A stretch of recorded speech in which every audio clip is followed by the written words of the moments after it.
Okay, good morning. Hopefully the second time is a charm. Started the class before and something went haywire with my phone. So I guess it means it's an opportunity to give a little more tzedakah, charity, as we start the class. Due to scheduling issues, the class today is a little bit earlier than it is usually. And, over the weekend, Thursday night, Shabbat, last night, we had a wonderful, what's called Farbrengens. Some of you know what Farbrengens is, wonderful Chassidic gatherings. And it was uplifting, inspiring, and meaningful. So I want to share today, the Farbrengens were in honor of Yutes Kislev, which is the day of liberation from prison of the Alter Rebbe, the founder of Chassidic movement, who was imprisoned spiritually because he was spreading the deepest secrets of the Torah, the mystical inner dimension of Torah, known to some as Kabbalah, but it's really its own and deeper understanding of Torah. And as a result, we are told there was a kitrug, there was opposition from the forces of good who were threatened by this, from the forces of negativity, the spiritual forces of negativity who were threatened by this powerful revelation that the Alter Rebbe was revealing, which we learn until today, of course. And as a result, he was imprisoned in Russia, and then his life was on the line. And the liberation happened on Yud Tet Kislev, the 19th of Kislev. Of course, we're also coming up for Chanukah, so I want to share a Chassidic story, and which will shed a little bit more light onto all of this, including its connection to Chanukah, and also something on the parsha that we just read. We'll bring it all together. So here's the Chassidic story. The story of the Alter Rebbe. The Alter Rebbe, due to limitation of time, again, because of scheduling issues, I won't go through the entire story of why the Alter Rebbe was imprisoned, but before he was, and he knew that he will be imprisoned, so he sent his Chassid and his brother-in-law, a Jew by the name of Rabbi Yisrael Kazik. He sent him to St. Petersburg, the capital city, where he knew he will be imprisoned. And he sent him there, and he said, "Go right now. I want you to travel to what was at the time the capital city." And so his brother-in-law, without asking any questions, didn't even change into sort of more respectful clothing, maybe for the capital city. He was still wearing his usual Chassidic garb, and he immediately traveled. And only afterwards, the Alter Rebbe was arrested, sent to prison. And as it was in those days, you didn't know. So you didn't know whether the Alter Rebbe was alive, whether they executed him. And Chassidim, followers and students of the Alter Rebbe, were extremely concerned and worried. And at one point, the Alter Rebbe, the interrogators, asked the Alter Rebbe many questions about his philosophy and teachings, and he gave very clear answers. And one of the ranking officials there was very taken and impressed by the Alter Rebbe's sort of dignity and wisdom and explanations and answers, and he grew a liking to the Alter Rebbe. And he asked the Alter Rebbe how he could be of some sort of assistance. And he himself was taking a risk by doing so. And the Alter Rebbe said that, it's important for me to be able to let my Hasidim know that I'm alive. I know how worried my family and so on. I know how worried they are, how concerned they are. So to make a longer story shorter, is that in the kosher food that he was able to acquire for the Alter Rebbe, because the Alter Rebbe refused to eat food that's not kosher, obviously, the Alter Rebbe slipped a note, and he told this official that I'm sure that this Rabbi Yisrael Kazik that I sent over here is probably hanging around, trying to be as inconspicuous as possible, but this is how you will recognize him. And eventually he got this note to him. And what was the note? in the note that the Alter Rebbe hinted that he was alive, there was, what said in the note was the verse Shema Yisrael. Shema Yisrael, Hear O Israel. And it was that note that Rabbi Yisrael Kazik received from this official, and spread the news to everybody that Baruch Hashem, the Alter Rebbe, was alive. Now, in Jewish tradition, we know that the verse Shema Yisrael usually was said, when Jews were at the, burnt during the Spanish Inquisition or throughout the other times of persecution. That was the last prayer proclaiming the oneness of Hashem, Shema Yisrael, the oneness of the Creator. It seems like kind of a scary message. Why would the Alter Rebbe choose, of all verses, there's many verses and Hebrew statements that he could have sent as a message that he's alive and he's well. But the message, of course, that he was sending, that he was alive and well, and that was through the Shema Yisrael.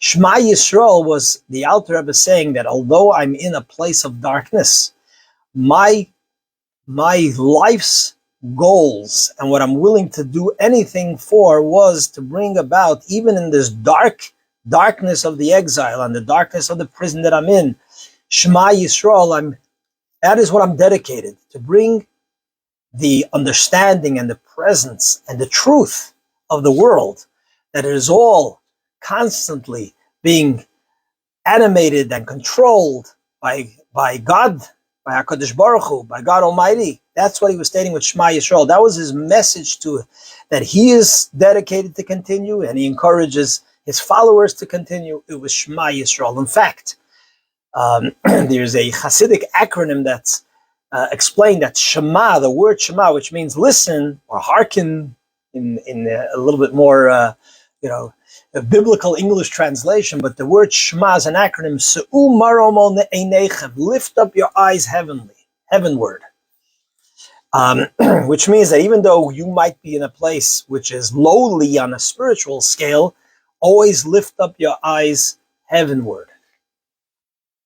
There's a story told that during the times of the Tzemach Tzedek, that's the third Chabad Rebbe, which was a grandchild of the Alter Rebbe, that the Tsar Nikolai, who was exceptional in his anti-Jewish or anti-Semitism, made a decree just to harass the Jewish people, that they would wear these, you see them in the pictures, like these yarmulkes, but they were like a little more sort of crown-like yarmulkes. He made a decree that they have to wear more like a baseball hat, and they cannot wear these top yarmulkes. They had to wear a hat which had a long sort of visor, or that was, I don't remember the reason exactly why he made that decree, other than to harass the Jewish people. But why particularly that hat?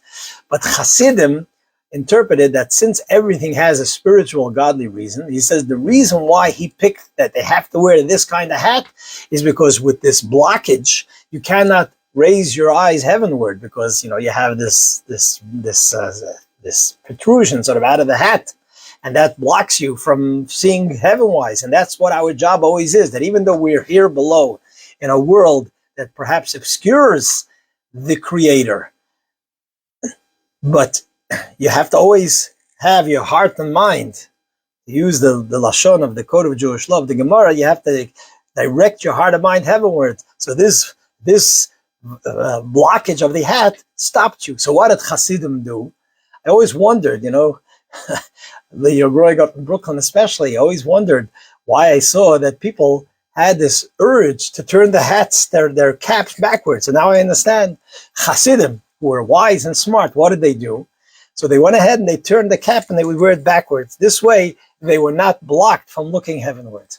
So this is what the sort of Chassidic story of related to Yutas Kislev, that this was the one message when the Alter Rebbe wanted to send a positive message to all those who were so deeply concerned about his well-being.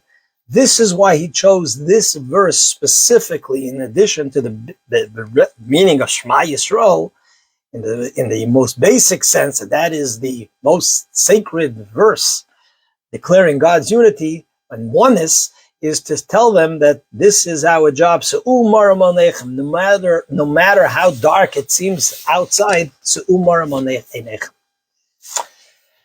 this is very much connected to Chanukah, because what's interesting about the Chanukah candles, as we all know the basic story of Chanukah candles is about the Greeks, which represented the spiritual darkness which existed then and exists now. There's so much, in fact, as we say in the prayers, that the Greeks and the Greek culture was the culture of the day. That was the cause of the day. That was what was taught on the colleges and on the universities. That was the humanitarian so-called cause. Judaism and Torah was outdated, was limiting, was discriminatory, etc., how you want to apply it in today's world.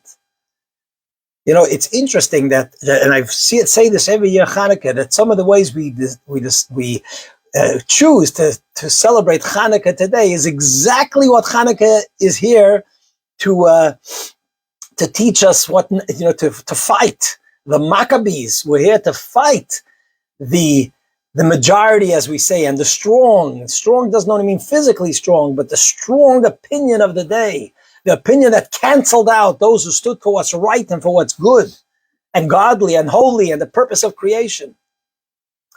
You know, in my passion, I'm going a little bit off and mixing in a topic I wanted to discuss later, but it's all related. In the beginning of the parsha that we just read, it says, Vayeshev Yaakov, and Yaakov settled in the Holy Land after he went through all the difficulties with Esau and the running away and with Laban, all the details, as I'm sure you know, and if you're not, look it up. So it says, Bikesh Yaakov Leishav B'Shalva. Yaakov finally wanted to settle and relax.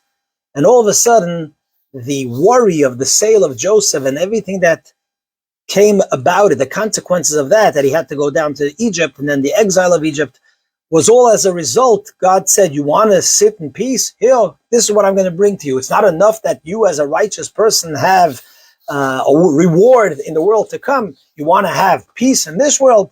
And he gave him the whole agony of Joseph.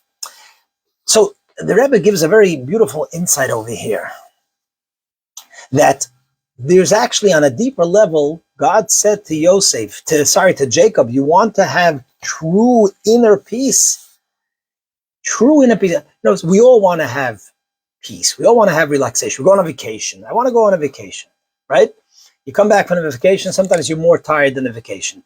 You want to have, what gives a person true inner peace, comfort, tranquility? I mean, how does that happen? You have a lot of money, then you're worried. I remember, learning with somebody who was successful, and he says, one of the things that worries me, he says to me, Rabbi, is I'm worried about losing my wealth. And it's transient, and you don't know what's going to happen. If your happiness and your peaceful inner peacefulness depends on monetary success, what happens when that falls apart? Or what happens that you're worried all day about that falling apart? Any of these type of, you go on a vacation, okay? You go on vacation. Oh, I love going on vacation. Does that give you true inner happiness? No, it does not. We live in a time, unfortunately, where people in general, much higher anxiety levels, much higher depression levels, and so on and so forth. So the Kadosh Baruch Hu was saying, God was saying to Yaakov, you want true relaxation? This is the way, this is the answer to your relaxation. There's a medrash that tells us, the medrash gives us a very strange description, that when Yaakov said that he wants to live in inner sort of peace, so when he came back to Esav, and he was worried about Esau, and he was worried about all these things, the Medrash says, you know what? God says to him, go ahead and settle amongst Esav. What does that mean? He's worried about Esav. What does it mean, settle amongst Esav? So God was telling Yaakov Avinu, if you want to have true inner tranquility, look at these, what you perceive threats in your life, and these challenges in your life. And if you understand that this is all part of your purpose and journey in life, the purpose of your soul, that's how you will achieve true inner tranquility. When you realize that part of your mission is the Chanukah mission, and what the Alter Rebbe said, which is that in a place of the challenges that come your way, in a place of godly obscurity, it is your job to shine the Chanukah light, which represents that inner, pure, powerful light. If you recognize that and you govern your life accordingly, my life is that I have a light within me. I have a little Chanukah candle within me. And my job is that when these challenges come along, it's not that I run away from them, but I recognize that I have to shine a light in the darkness. In practical terms, today on social media, there's so much darkness. There's darkness in terms of morality, ethics, godliness, holiness. Who is the one who gives us life and has sent down our soul with our unique qualities into this world? Chanukah, Yutas Kislev, Yaakov Avinu achieved true inner tranquility by understanding that which is our purpose, taking the Chanukah light. And although there's the Greeks, and although there is philosophies out there which are popular, which you are made fun of and so on, your job, my job, is to be that Chanukah candle. And you know what? Thousands of years later, the Greeks are not here, and the Mishigasim that they represented are not here. But the Chanukah candle, the light of Torah, Torah Or, the Torah is compared to a candle and to a light. That is still here, and that has relevance and more than ever before in today's world and in today's challenges and in today's spiritual darkness. That is what we're celebrating on Chanukah. And remember that. Chanukah is not just about latkes, although latkes are delicious. Chanukah is not just about donuts, although these are beautiful customs and represent the oil, and it's fine and good. It's all wonderful. But let's not get carried away so that everything has a body and a soul. And if you only relate to the body, as we somewhat spoke about last week, then you're living in a world of spiritual darkness, in your own darkness. That's not what Chanukah is about. Chanukah is about the soul of Chanukah, the power of the light of Chanukah that despite that even naturally it cannot burn, it continues to burn. That's the message of Chanukah, Yutas Kislev and Vayeshev. So that's what I'm sharing today. I'm slightly rushed again due to scheduling. I hope that it's clear. I hope when it's clear, we bundled together a bunch of things over there, but I hope the message is clear, and thank you for allowing me again to share this powerful light of Chanukah and Yutas Kislev and the Parsha. Please share with others. Of course, we're here at Chabad of Coral Springs. Anybody who doesn't have a menorah, whether it's yourself or someone else that doesn't have a menorah, that's with a candle. Electric menorah is not, you cannot fulfill the mitzvah with that. So of course you could stop by over here or let us know, and we will give you as many menorahs as you want to distribute to those who need. Have a wonderful week. And if you have any other questions on Chanukah, any other thoughts on Chanukah, please, I'd be happy to get that from you, and we could maybe address it also next week, which is also during Chanukah, and we will share some more thoughts and insights on Chanukah. Everybody have a fantastic and wonderful and blessed week.